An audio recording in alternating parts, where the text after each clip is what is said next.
So, nach diesem schönen Intro gehe ich doch gleich über. Meine Damen und Herren, ich darf Sie einladen, sind noch ein paar Plätze frei. Begrüße Sie in der Speakers Corner mit unserem vollen Programm. Schauen Sie mal auf die Tafeln hier vorne. Auch morgen wird es so weitergehen. Wir erwarten viele, viele Referenten. Nun kommen sogar 3 Herren zu uns. Sie waren heute schon mal zu Gast. Ladies and gentlemen, I would like to invite you to the next presentation. We're looking forward. The title of the presentation is RFID and WSN Technology for Food Traceability, the European Project RFID from Farm to Fork.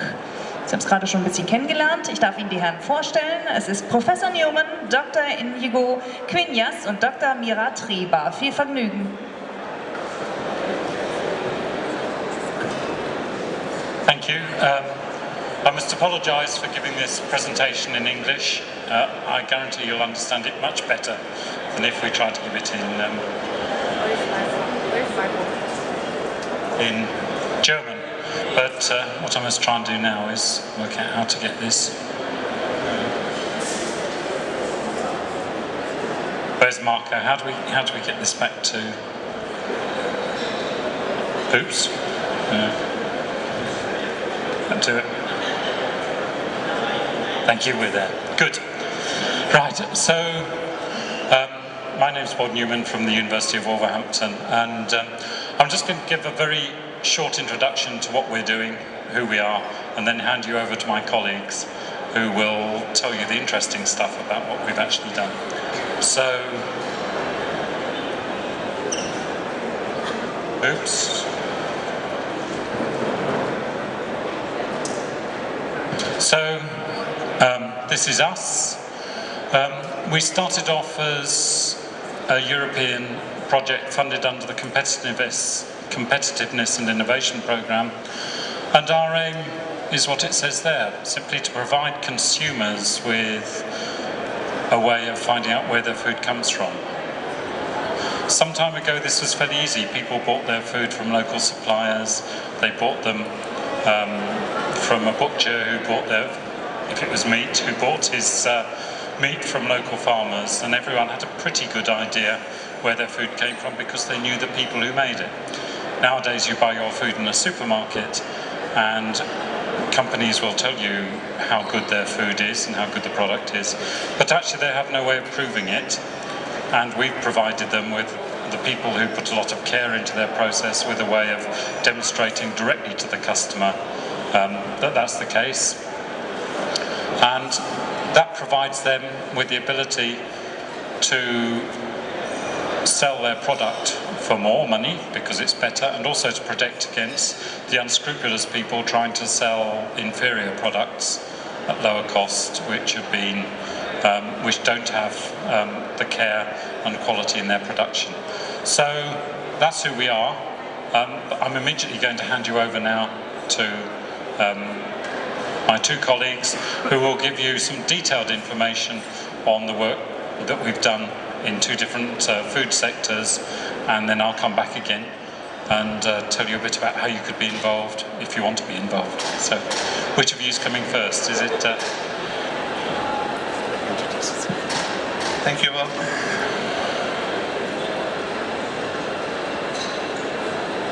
I will try to show you our works in a winery company which is called Viña Costeira. This is obviously a map of Spain and Portugal, but we want to resolve that any of the magenta areas are different denomination of origin, places where the wine production is controlled in Spain, and our work is centered in this one, in this dark magenta one, which is called Ribeiro. At this area, we work with the company Viña Costeira, which is which produces the most important amount of this area, more than 5 million bottles per year. They are trying to recover the quality varieties of the region, the traditional varieties of the region, and they try to modernize the wine market techniques. So these 2 goals fits perfectly in our project. Moreover, they cover all the business process from the vineyard to the winery and distribution, and even the selling to the final customers. This allows us to test all the different elements of the chain, of the production chain. Well, this is only to say you it's interesting to visit Galicia and the area of the wine, but also that we installed here our wireless sensor network.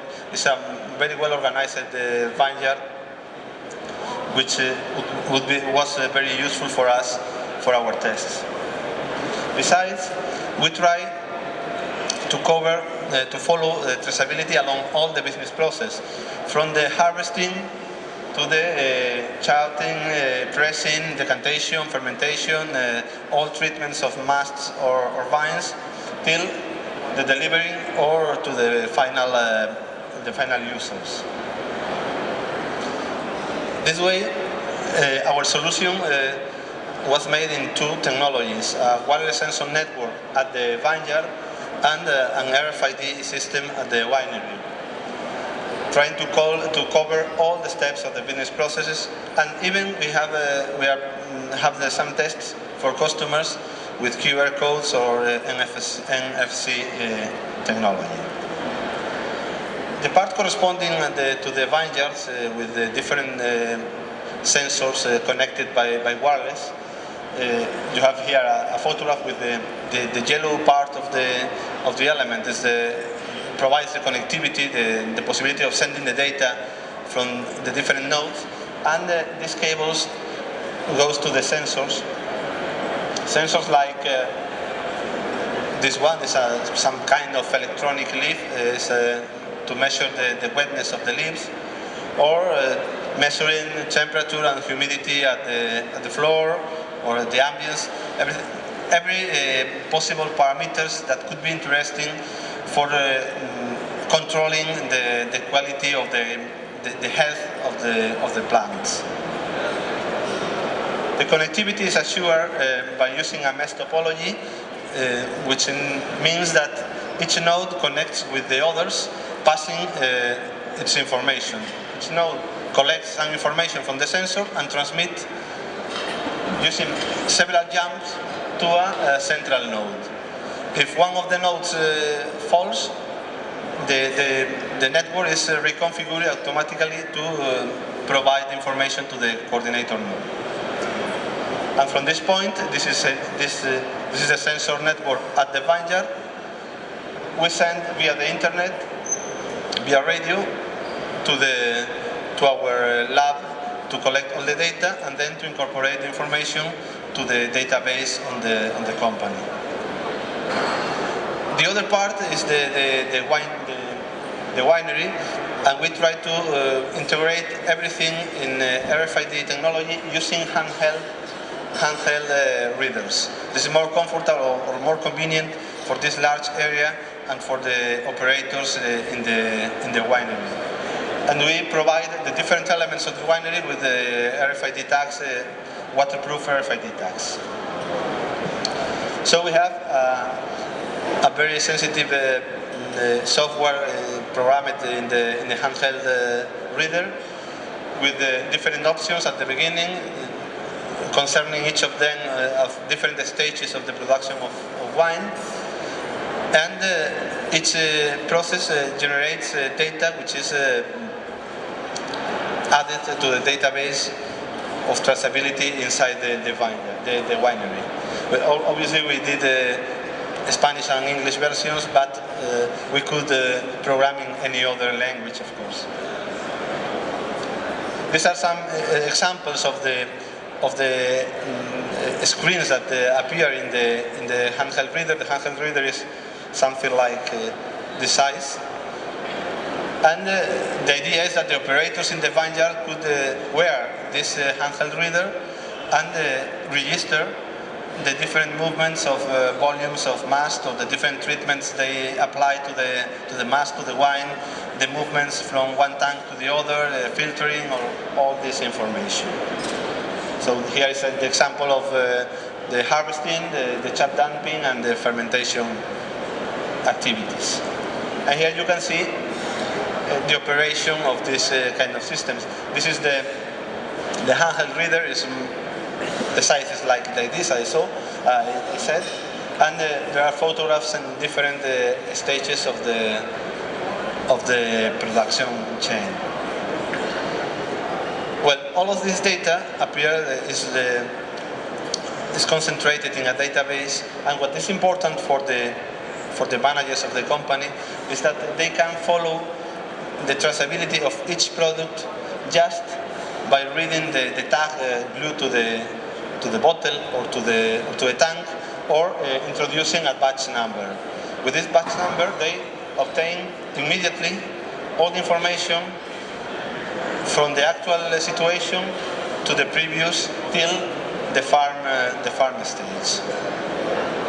This is interesting because nowadays they use papers, Excel files, different supports to record the information, and if anyone needs the complete traceability of one bottle, perhaps they took 2, 3, 4 hours in looking for all the information. If you compare 4 hours with 1 second, the economy of the system is clear. And so we can analyze a return of investment that we could get with such systems. Thinking on the part of the vineyard, on the wireless sensor network, we have a reduction of time. If you want to control the ambient parameters every day, you could do it by one person going to different places in the vineyard, which takes a lot of time, or expect the data to come to the computer, which is more or less immediate and not need displacement to other places. And there is another reduction of cost, not only in time or personnel, but also in treatments. Most of the plagues could be predicted, the plagues that affected the vines could be, or not exactly predicted, but analyze the possible risk of suffering. In case you don't do this kind of analysis, commonly you decided to treat with chemicals each 3 weeks, 4 weeks, 2 weeks, the time you assume. As an example, during last year in this vineyard, if we analyze all the meteorological and ambient data, we don't have any day with the risk of mildew. But they put between 10 and 12 treatments against mildew. So this is a lot of money that was not necessary to earn, to use. In terms of the RFID system at the winery, we have 2 advantages. One of them is the precision.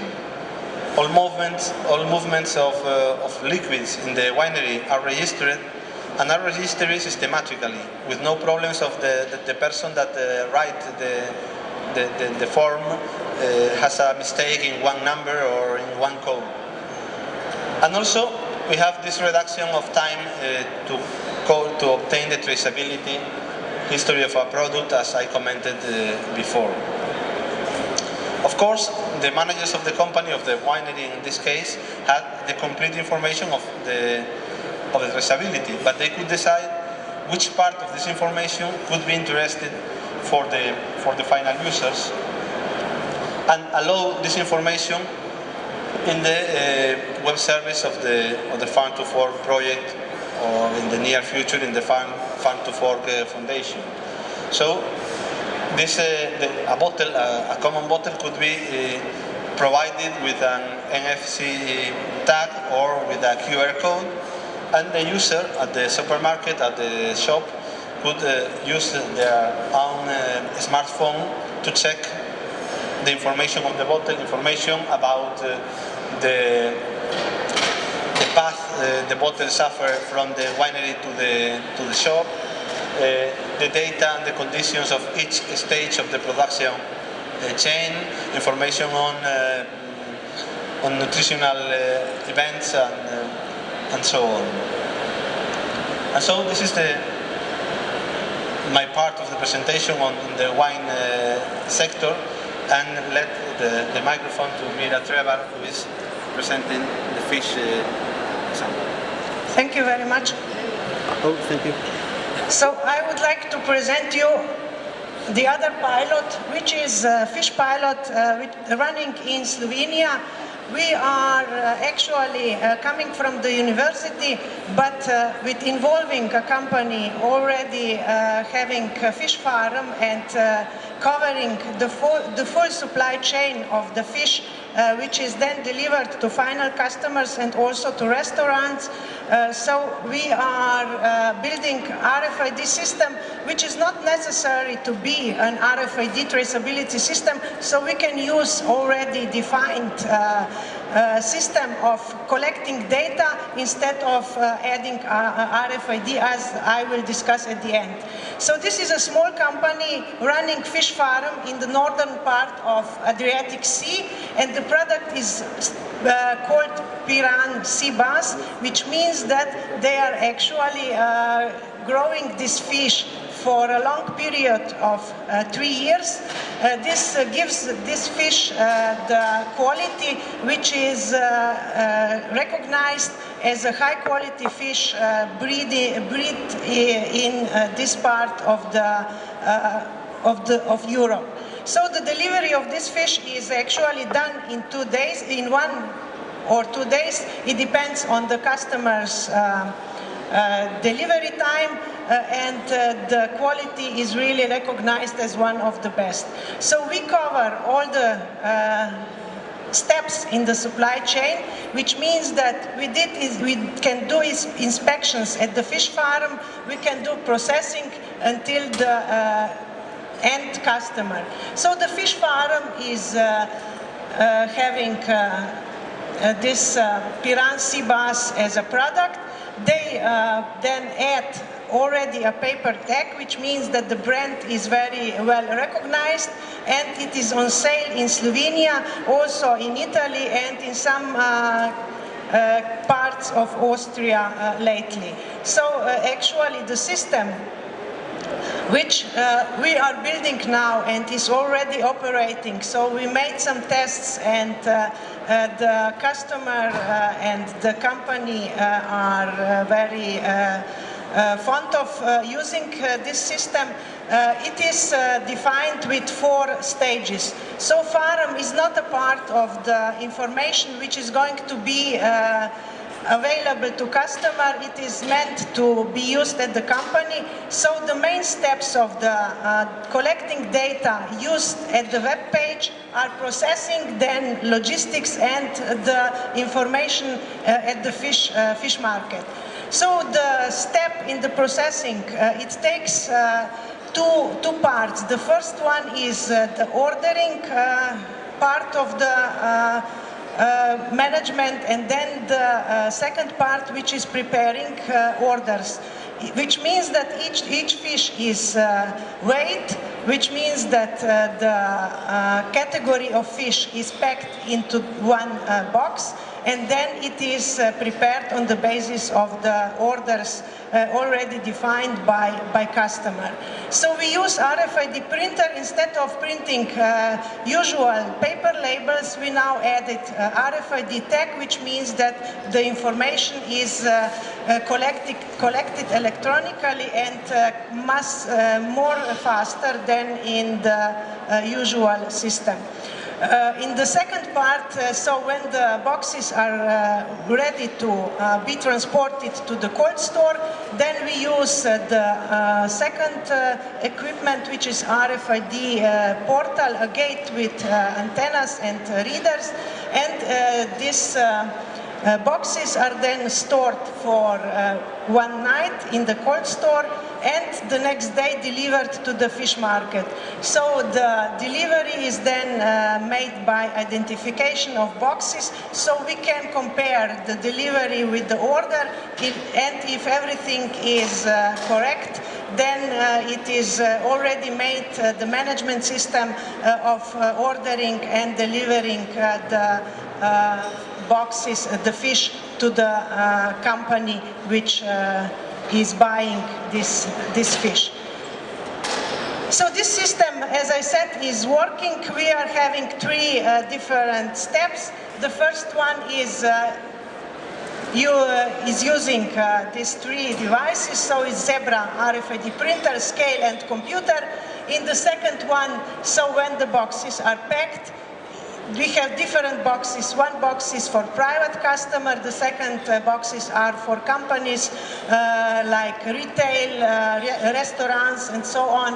And then the main and very important part which is added in this pilot is the cold chain, which means that we actually add temperature sensors in the boxes so that we can measure the temperatures of the fish during the whole transport and the whole logistics and warehousing part.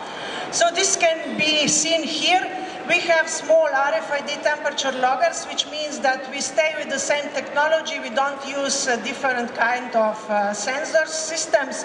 And we put this sensor in the box with the fish. So it depends on the graph. You can see which kind of cooling method we use. So we have either wet ice or we use polar pods which are like jelly and then put into the box to maintain the temperature of the fish in the box during the transport. So we can see some changes. So we know that something was going on with this fish in the boxes, and we can act so we can find out what and when was something wrong in our process. At the end, the most important part is the consumer, so he can scan the QR code. You can see it later on the box where we have the fish, and he can receive the information on the mobile phone or any mobile device which can be used in the store. The information is very important for the customer. They said when we had the demonstration at the fish market that they are actually ready to pay more for the fish with this kind of information. So what are the main points of the pilot and the results of our work? That the replacement of manual paperwork is really based on collection of the data, so the processes were very much improved, and we can say that labor saving, so they save time in doing some other things, and the employees very like the new system, so they are satisfied with our work. And the traceability data is available on the web page, which is very important. With that, we can gain the confidence of our customers. But the return on investment, this is still a question.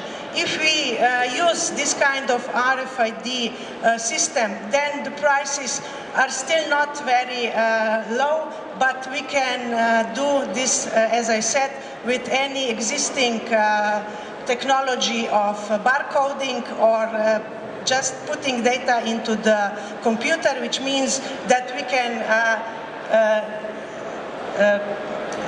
maintain these costs in any other way. So this would be all from my side. Thank you. And now, please, Professor Newman, to continue. Thank you, Mira. Yes, what we've just shown you are two examples of what have turned out to be very successful pilots, in that they've not only provided the customer with information they wanted, but they've also allowed the businesses using them to save money and increase the quality of their products. So we're quite confident that in many cases the system that's been developed is allowed everyone to win, the consumer, the producer and the retailer. And so what we're doing here now is really asking people to come and provide that advantage to their customers as well. And so we are launching our farm to fork system as a Europe-wide system for traceability. And one of the things that people always ask us is, well, if I provide the sort of information from the production process that we've seen in these two pilots, who owns that information? The answer is very simple. The ownership stays with the people who provide the information. If you're a producer, it's your information, and you control how much or how little the customer sees. And I think Inigo talked about that in his presentation. This is a marketing decision that companies make. We provide a channel to the customer, but you make the decision what the customer learns. The other thing about organisation, which is very important about what we produced, is this is one single open transnational system. And that means if you're producing food and exporting to a number of countries, you don't have to do it differently for each one. This system, you simply put the information into the repository and it will be delivered to your customer in their language, branded according to the company that sold it and so on. So essentially what happens and what you've seen as the outcome from both these pilots is that every product receives a serial number. And that serial number allows all the information that's been gathered according to the sensor networks, the temperature logging tags, whatever that individual company decided to put in place to monitor its production process, to be available in a website. There's one website per individual product. And when the customer scans that website, they gain that information, which might be marketing information, the origin, the suppliers, the dates and times, cold chain information. And one of the big confidence increasing measures is the customer can access this on their own phone or computer. They don't have to rely on an in-store terminal, although we provide those as well. And certainly you're welcome. We'll give the invitation to come and see it on our stand. You can access all this information on our delicious looking fish and other things there on your own phone, your own tablet as you wish. The whole system is fully standards compliant to the global electronic product code standards. So we've had people coming to talk to us from places outside Europe. We had some people just before we came here talking to us who came from Mexico. The system will work there because the standards it uses are global. So if you're from outside those areas, you can come and talk to us as well. The other big benefit that we found, both of the supply chains we've talked to you today are pretty much controlled by one company. But we have done pilots. We've done pilots in meat and in dairy and in areas where the supply chain has a number of companies in it. And another big benefit of this system is it links the supply chain. You can find out about the suppliers who are supplying you and the quality they put in. And if you're an ingredients manufacturer, you can find out about the people using your ingredients, what you're doing with it, the sort of quality products, and the condition that your product reaches the customer. So, other frequently asked question, who's going to pay for this? Well, the answer, of course, is you do, as suppliers. But we've tried to adopt a very gentle payment model, and it's pretty much based on what Google did. You pay as the system does you good. As it helps you make a sale, you pay. So the model is per hit. So each hit on our data system incurs a very small cost to the people providing the information, of the order of a fraction of a euro cent for low value items. So it really is a very small cost, and it's a cost that's come as a result of a successful sale. So again, it's a win situation. But of course, the other thing you need to do is to produce a system in your plant that will actually introduce the information to the repository.